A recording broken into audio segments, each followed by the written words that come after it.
Now, we always knew R. Kelly for being a singer, songwriter, hit maker, producer, everything under the sun. The man was just great in his own right. But there was another side of R. Kelly, a dirty, nasty, freak, nasty thug side of Robert Kelly. You see, R. Kelly would be touched as a child, and I think that widely affected his mentality sexually, because everybody that I know who always claims to have been touched, whether they're more self-aware or not at a younger age, it seems like they're a little bit hypersexual. It does something to them.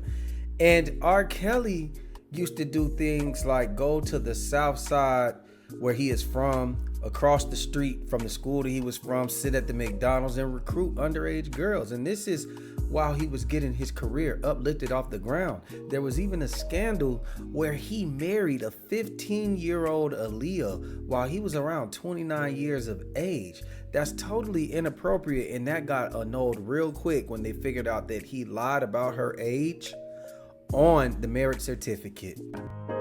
To understand why this question even exists, we need to rewind. R. Kelly's rise began in the early 1990s. He was a genius in the studio, writing and producing for some of the biggest names in music, including Michael Jackson. But even then, the whispers had started. In 1994, he married R&B singer Aaliyah when she was only 15 years old. The marriage certificate said she was 18. It was quickly annulled, but the warning signs were there. And yet the music industry stayed silent. For over 2 decades, accusations followed him like a shadow. Now, they're not lying. Those red flags were there.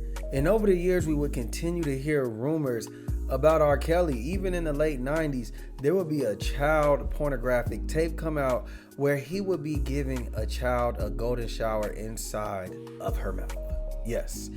Now, he would end up getting 14 counts of child pornography in the state of Illinois, where he happened to beat the charges. But everybody knew that he got away with murder on that one. And instead of R. Kelly changing his life, doing sexual things the legal way, he still kept doubling down on his cult of women, underage girls, and that would end up getting him ultimately indicted by the feds, and he will be sentenced to 30 years in prison. The breaking news now regarding singer R. Kelly.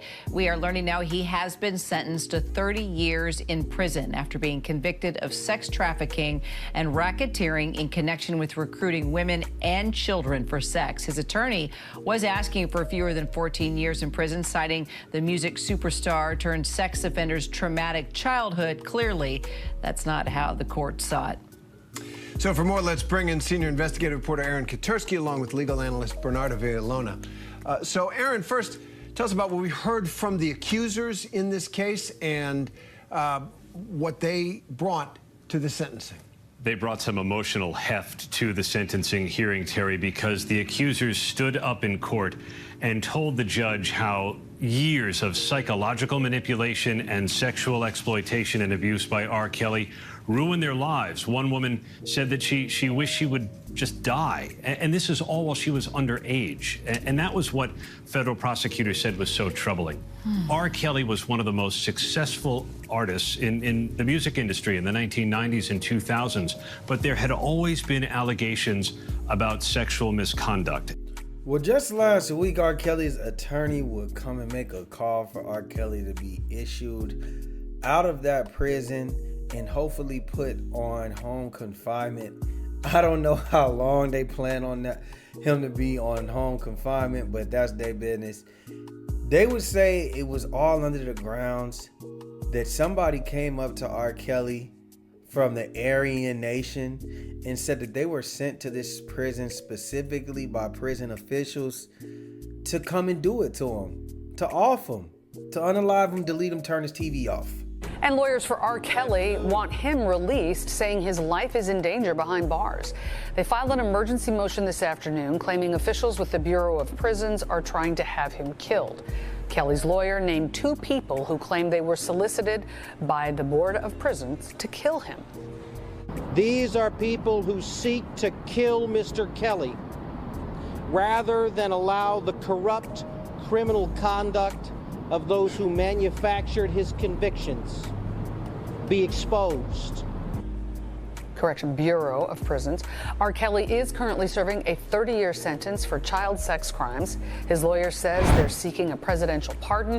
We did ask the Bureau of Prisons about the allegations. They said they do not comment on pending litigation. Now, just a week later, R. Kelly would overdose on sleep and anxiety pills, and they would say that he had to go to the hospital in North Carolina, and that this is definitely grounds to let him out of prison because the officials and the gang members are trying to kill Mr. Robert Sylvester Kelly. And we're also following breaking news out of North Carolina about singer R. Kelly. The artist, whose legal name is Robert Sylvester Kelly, was rushed to the hospital last week after allegedly overdosing on sleep and anxiety medications given to him by prison staff. In court documents, lawyers for the singer allege that staffers at the federal prison are trying to kill him.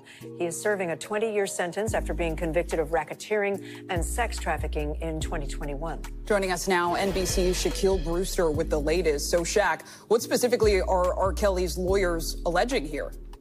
Hi there. Well, you listed that big claim from his team, essentially that prison officials are trying to kill him in order to cover up misconduct. And this really all goes back to filing an emergency motion from his team last week in which they asked the judge to release him from prison and move him to home confinement. It was in that document where they had a declaration from an inmate who signed a statement saying that the official transferred him to Kelly's prison with instruction to kill the singer who is behind bars again on those sex-related crimes.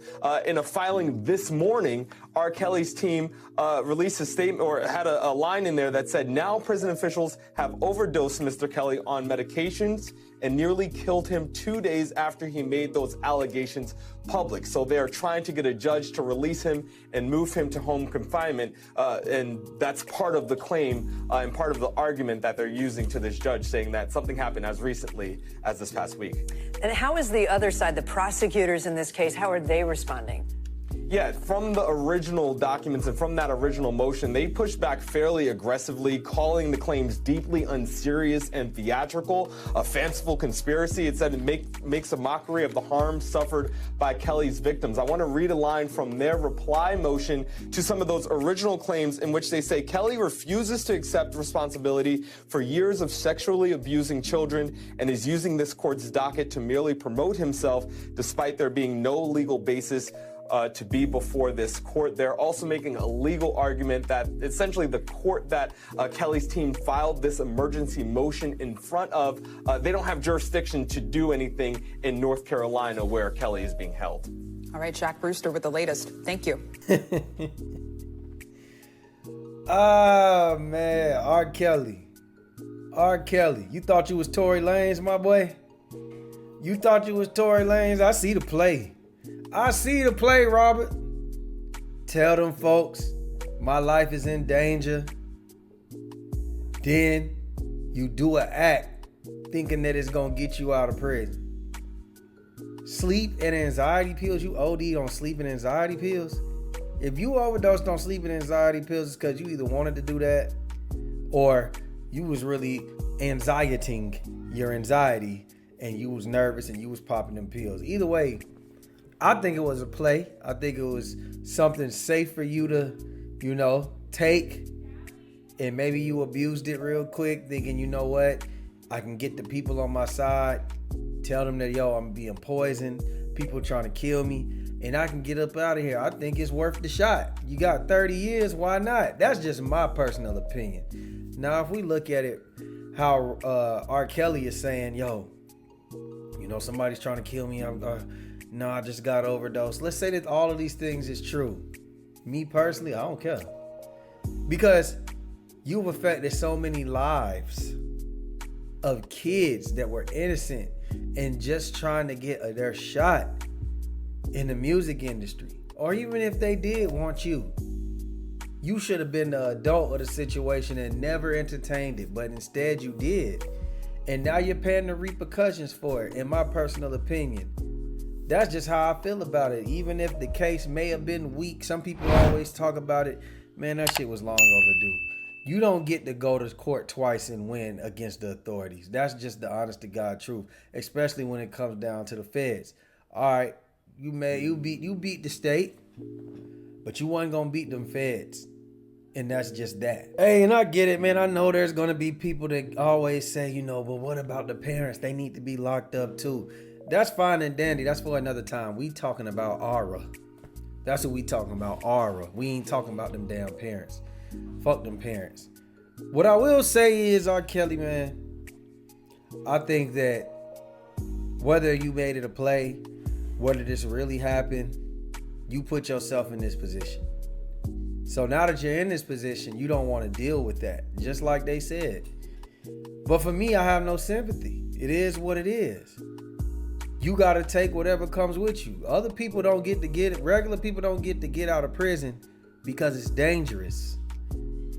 It's a lot of people that go to prison, and there's prison officials and wardens and, you know, high figures that say, hey, we want him executed. And they just got to deal with living in the jungle. They got to deal with, you know what, there's really out here somebody trying to kill me in this prison and I have nowhere to go. That's the thing about prison, why people don't want to go, is because you have to really be in there to defend yourself by yourself with no guns, no easy weapons to obtain, just your guts, your glory, and your creativity to defend yourself or whatever you got to defend yourself. We got people that we know have been to prison by themselves and they got to be in survival mode 24/7 for 10 to 15 years. So who are you? Because what? You're R. Kelly because of your privilege? You had a chance to never go back. But instead you decided to still continue to do the things that you do. And that's why I have no sympathy for Aura. The Pied Piper. Look up what the Pied Piper is. Yeah, this is the man who certainly mocked the situations in his music. It's all through the music. So forgive me if I don't give a fuck about R. Kelly overdosing on some anxiety pills in prison saying that he was poisoned. Because I don't believe he was poisoned. I think that he saw Tory Lanez get stabbed up and then state his case and say that niggas is after me and I'm ready to get out. I need to get out. People have sympathy for Tory Lanez because the facts are there. If we really looking into the facts, R. Kelly, it gets deep, dark, and it's crazy. So y'all let me know what y'all think down below, man. Like, share, subscribe, comment, hit that notification bell. And we out, baby. Boom!